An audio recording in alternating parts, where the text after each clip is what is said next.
তার আগে আমি দুটো কথা বলতে চাই। প্রথম কথা হলো, আমরা যারা প্রবাসী আছি সবাই মনোযোগ কথা শুনবেন, যারা বাইরে আছে সবাই রয়েছেন, যারা আমরা প্রবাসী আছি আমরা সবাই আমরা মুক্তিযোদ্ধা। মানে আপনারা দেখেছেন প্রবাসীরাও কিন্তু রেমিটেন্স পাঠায় নাই, এবং বাংলাদেশের যে রিজার্ভ অনেকাংশে নিচে নেমে গেছিল। প্রবাসীদেরকে এই খুনি হাসিনা সরকারের যে মন্ত্রীরা অনুরোধ করছিল যে প্রবাসী যেত যাতে রেমিটেন্স পাঠায়, কিন্তু আমরা কিন্তু প্রবাসীরা কিন্তু তাদের কথায় আমরা সারা দিই নাই, আমরা প্রবাসীরা কিন্তু টাকা পাঠাই নাই, যার কারণে এই সরকার আরো আস্তে আস্তে দেউলিয়াতের পথে চলে গেছে।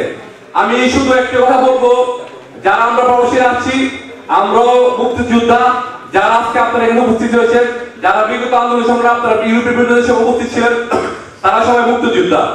আমি বলতে চাই সুস্পষ্ট করে, আগামীতে যে সরকার আসবে বাংলাদেশে নির্বাচিত সরকার, তাদেরকে বলতে চাই আমরা প্রবাসীদেরকে এয়ারপোর্টে বিভিন্ন বাংলাদেশের অফিস আদালতে যেভাবে নাজির করা হেনস্থা করা হয় সেটা আর আমাদেরকে করা করতে পারবে না। আমাদের সুস্পষ্ট দাবি, আমাদের সুস্পষ্ট কথা, আমাদেরকে যেভাবে এয়ারপোর্টে বিভিন্ন সরকারি অফিসাররা আমাদের ট্যাক্সের টাকায় যারা বেতনদারি, যারা আমাদের কামলা, তারা আমাদের সাথে আর কোনো দুর্ব্যবহার, কোনো খারাপ ব্যবহার করতে পারবে না, বাংলাদেশের কোনো ফ্যাক্টরি করতে পারবে না।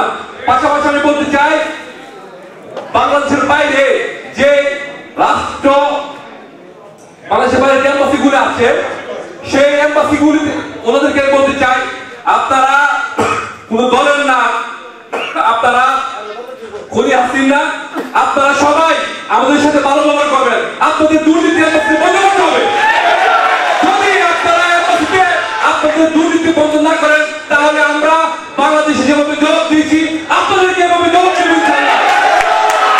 আমি সুস্পষ্ট করে বাংলাদেশের এখানে যে রুমের যে এম্বাসি আছে, মিলান যে কনসুলেট আছে, তাদেরকে সম্মানের সহিত বিনীতভাবে অনুরোধ করছি আপনারা ঠিক হয়ে যান। এখন ইতালিতে পাসপোর্ট করতে গেলে অ্যাপয়েন্টমেন্ট পাওয়া যায় না, আমরা শুনেছি আপনারা টাকা খেয়ে অ্যাপয়েন্টমেন্ট দেন, এগুলো করতে হবে। যে কোনো সার্টিফিকেট করতে গেলে আপনারা এই সার্টিফিকেটগুলো নিয়ে আপনারা দুর্নীতি করেন, পুলিশ শহরে আপনারা সেবা দিতে আসলে আপনারা এখান থেকে টাকা খান, সে আওয়ামী লীগের যে দালাল রাজদালের আছে এগুলো বন্ধ করতে হবে।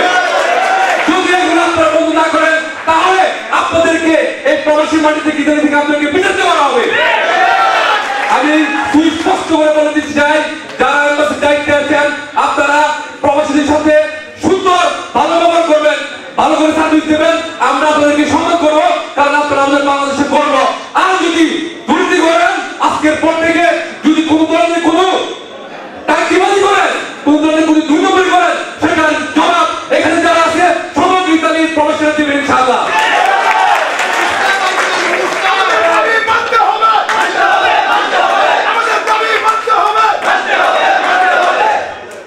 এখন আমি আজকে আমাদের যে শেষ বক্তা